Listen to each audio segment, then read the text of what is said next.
పుష్పాలలో చాలా అరుదైనది బ్రహ్మకమలం. ఈ పుష్పం ఏడాదికి ఒకసారి మాత్రమే విరబూస్తుంది. అందుకే దీన్ని ఎంతో అరుదుగా చూస్తారు. బ్రహ్మకమలం అంటే బ్రహ్మ కూర్చునే పువ్వు అనే అర్థం. హైందవ సాంప్రదాయంలో దీనికి చాలా విశిష్టత ఉంది. ఈ పుష్పం మన జనరణ్యంలో చాలా తక్కువగా కనిపిస్తుంది. దీన్ని పెంచే వాళ్ళు కూడా చాలా తక్కువ మందే ఉంటారు. ఇది హిమాలయాల్లో దొరికే చాలా అరుదైన మొక్క. ఆ మొక్కను ఇంట్లో ఉంచితే మంచిదని హిందువులు భావిస్తారు.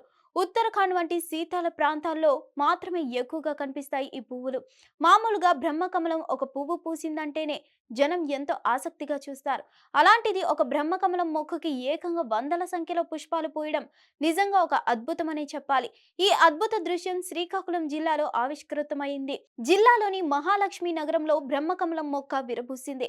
ఒకే ఒక్క మొక్కకు 128 పువ్వులు పూశాయి. చెట్టు నిండా పూసిన పూలు ఆకాశంలో నక్షత్రాలను తలపిస్తున్నాయి.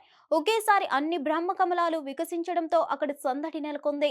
జిల్లా కేంద్రంలోని మహాలక్ష్మి నగర్ కాలనీకి చెందిన బిఎస్ఎన్ఎల్ ఉద్యోగి రంగారావు ఇంటి మేడ మీద ఉన్న మొక్కకు 128 బ్రహ్మ కమలాలు విరబూశాయి. సాధారణంగా 6 నెలలు ఏడాదికోసారి 1-2 పూలు పూస్తాయని, మొక్క నాటిన 4 నెలలకే ఇన్ని పూలు వచ్చాయని రంగారావు చెప్తున్నారు. ఇక వీటిని పరిసర ప్రాంతాల వారు ఆసక్తి తిలకిస్తున్నారు. హిట్ టీవీ యాప్ ని డౌన్లోడ్ చేసుకోండి. ఇందులో short news, live news, entertainment movies అన్ని అవైలబుల్ గా ఉన్నాయి. Please download Hit TV app. Hit TV app. Hit TV యాప్ని ఫ్రీగా డౌన్లోడ్ చేసుకోండి.